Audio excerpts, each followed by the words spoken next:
मध्य प्रदेश विधानसभा चुनाव में पार्टी नेताओं की बगावत की वजह से कांग्रेस बहुमत के जादुई आंकड़ों से पीछे रह गई थी, जिसके बाद अब लोकसभा चुनाव में कांग्रेस अपनी पार्टी के बागी नेताओं को मनाने में जुटी है, जिसका पार्टी के कार्यकर्ताओं ने विरोध किया है। देखिए रिपोर्ट।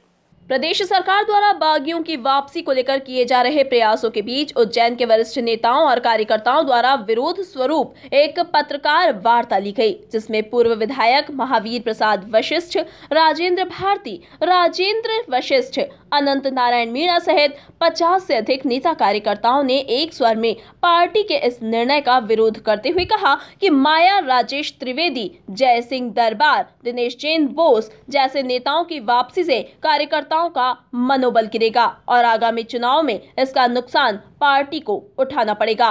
राजेंद्र भारती ने कहा कि पहले हम चोरों से लड़े थे, अब गद्दारों से लड़ेंगे।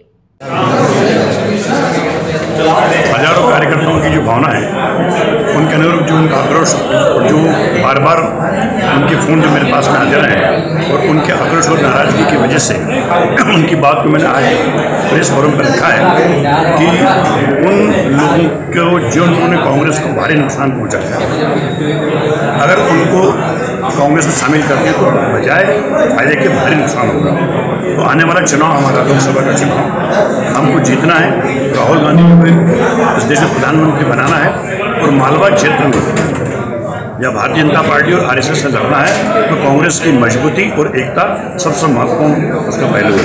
तो एकता और मजबूती का सबसे बड़ा कारण ये रहेगा कि कांग्रेस के अंदर जो दोगली किस्म उन्होंने अवसर के आधार पर राजनीति को कांग्रेस को नुकसान पहुंचाया, उन गद्दारों को पहचानते हुए उनको एक दरकिनार करें और एक सशक्त कांग्रेस कार्यकर्ताओं की फौज आने वाले चुनाव में लड़ाई लड़ेगी।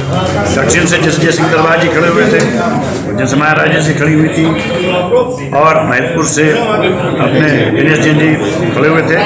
तो ये सभी लोगों की वजह से, जबकि उज्जैन जिले में सबसे ज़्यादा विरोध भाजपा का इन्हीं तीनों सीटों पर और सबसे पहले पराजित होने वाले भाजपा की यही तीनों सीटें, लेकिन तीनों सीट कांग्रेस के हाथ से चली गई और उसका एकमात्र कारण ये भीतरघातियों की वजह से। तो जब कांग्रेस की यहाँ 8 सीटें आने वाली थी, तो 8 ना करके वहाँ जहाँ संघर्ष करके हम चुनाव जीत करके हासिल कर ली, तो जहाँ जीती हुई सीट हमारा है तो हार का जो कारण है वो स्पष्ट है, उन्हीं लोगों को वापस लेना है, नुकसान ना करेगा। हमने सचेत करना है। हर तरह की जानकारी जब तक पार्टी को नहीं पहुंचेगी तो सही निर्णय नहीं होगा।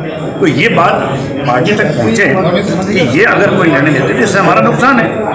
व्यक्तिगत आधार पर ना तो किसी की नाराजगी है, न व्यक्तिगत किसी लाछन लगा, पर अगर इस प्रकार के फैसले होंगे जिससे पार्टी को नुकसान है, उन्हीं बातों को लेकर हमने बात रखी। राजेंद्र वशिष्ठ और अनंत नारायण मीणा ने कहा कि कुछ लोगों ने पार्टी को गुमराह कर ये बता दिया है कि बागियों की वापसी से पार्टी को फायदा होगा, जबकि हकीकत इससे उलट है।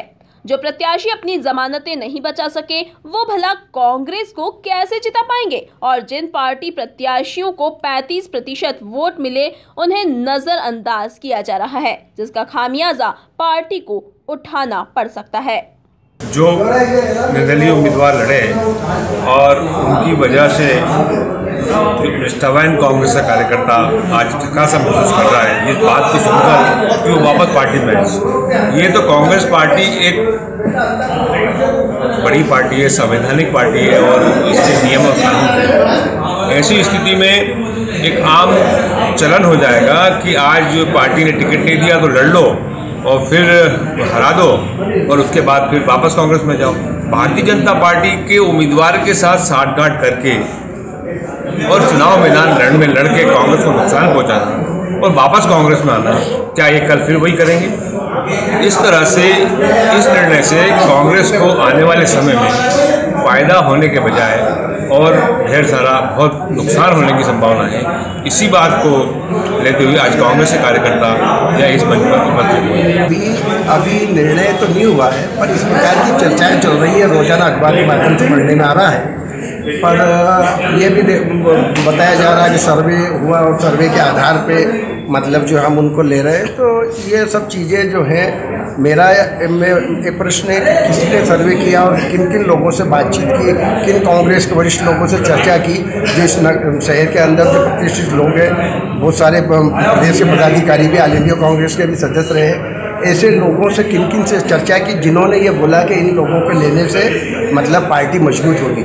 मेरा ऐसा कहना है कि जो लोग 5-6% वोट लाए हैं और जो लोग 35-40% वोट लाए हैं और जिन लोगों की जमानत नहीं बची, अगर ऐसे लोगों को लेने से अगर फ़ायदा बताने वाली बात है तो सरासर कांग्रेस को नुकसान होगा।